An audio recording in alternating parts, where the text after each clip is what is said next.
Welkom by vandag se ontleding. Wat as ware lewensgeluk vasgevange is in net een oomblik van pure insig? Ons almal jaag tog absolute geluk na, reg?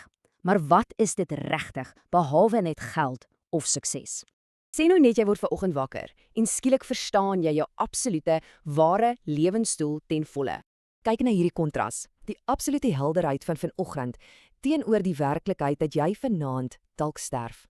Hierdie regte lewenswyse is geen reëlboek nie, dis 'n diep wete wat enige vrees dadelik laat verdwyn.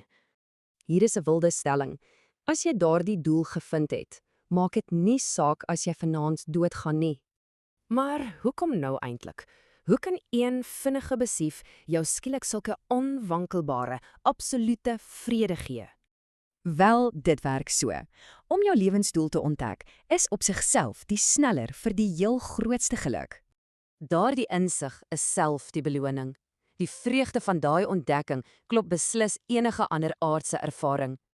Om heeltemal seker te wees hoekom jy hier op aarde is, sjoe, dit is die absolute kruin van lewe.